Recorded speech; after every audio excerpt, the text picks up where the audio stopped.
Hello guys, सुबह का राधे राधे, जय श्री कृष्णा। तो गाइस, आज हम आपको बहुत ही अच्छी कथा सुनाने जा रहे हैं। इस कथा से हमें बहुत अच्छा ज्ञान प्राप्त होने वाला है। तो गाइस, चलते हैं, आप और हम ये कथा सुनते हैं।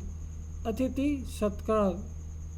तो गाइस, बहुत पुरानी बात है। एक ब्राह्मण परिवार हस्तिनापुर के पास रहता था। उस परिवार में ब्राह्मण, उसकी स्त्री, पुत्र और पुत्रवधू, ये 4 व्यक्ति थे। किसान जब खेत काट लेते थे तब ब्राह्मण उन खेतों में गिरा अन्न चुन चुन लेते थे। उसी अन्न से उसके परिवार का काम चलता था। ब्राह्मण और उनके परिवार के सभी लोग संतोषी, भगवान के भक्त और अतिथि की सेवा करने वाले थे। एक बार देश में अकाल पड़ गया। खेतों में अन्न हुआ ही नहीं। दिन भर भटकने पर भी ब्राह्मण को इतना अन्न भी नहीं मिलता था जिससे एक व्यक्ति का पेट भी भर सके। लेकिन जो कुछ अन्न मिलता था उसे ब्राह्मणी पीस लेती थी और भगवान को भोग लगाकर चारों ओर व्यक्ति बांटकर खा लेते थे। बराबर उपवास करते करते उस परिवार के सब लोग दुबले और निर्बल हो गए। एक दिन ब्राह्मण दिन भर खेतों में घूमता रहा। उसे बहुत थोड़े से जौ के दाने मिले। घर लौटने पर ब्राह्मणी ने वे जौ पीस लिए। कुल मुट्ठी भर आटा हुआ। उसी को भगवान का भोग लगाकर उन लोगों ने आपस में बांट लिया और भोजन करने बैठे। उसी समय एक भूखे ब्राह्मण अतिथि उनके दरवाजे पर आ गए। ब्राह्मण ने बड़े आदर से अतिथि को ले जाकर आसन पर बिठाया, उनके पैर धोए और अपने भाग्य का आटा उनको भोजन के लिए दे दिया। एक चुटकी की आटे से अतिथि का पेट कैसे भर सकता था। ब्राह्मणी वहाँ आई और अपने भाग का आटा भी उसने अतिथि को दे दिया। ब्राह्मण के पुत्र ने इसके बाद अपने भाग का आटा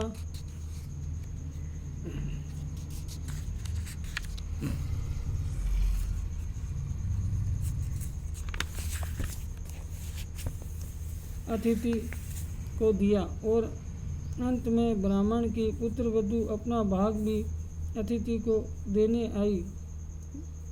ब्राह्मण ने पुत्रवधू से कहा, बेटी, तुम भूख से दुबली पतली हो गई। अब और उपवास करने से तो तेरा जीवन ही कठिन हो जाएगा। तू अपना भाग रहने दे। ब्राह्मण पुत्रवधू ने कहा, पिताजी, अतिथि तो साक्षात नारायण के रूप में होते हैं। अतिथि की सेवा करना परम धर्म है।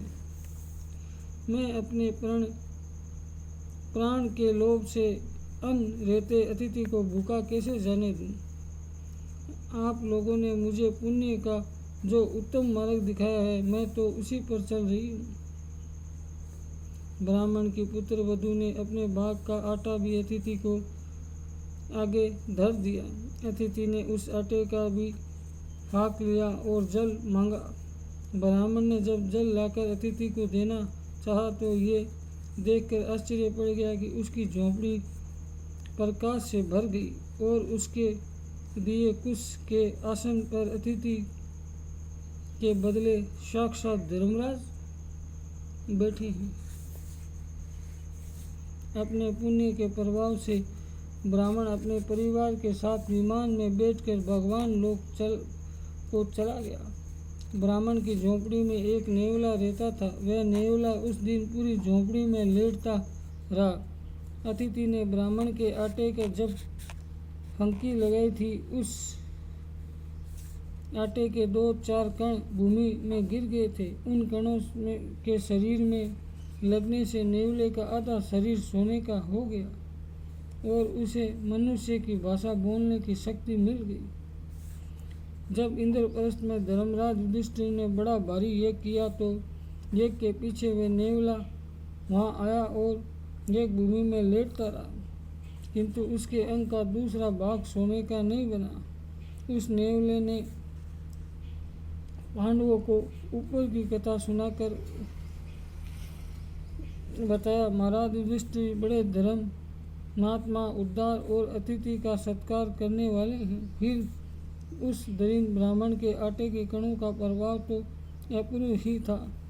उस ब्राह्मण के मुट्ठी भर आटे के दाने की बराबरी ये इतना बड़ा यज्ञ नहीं कर सकता है।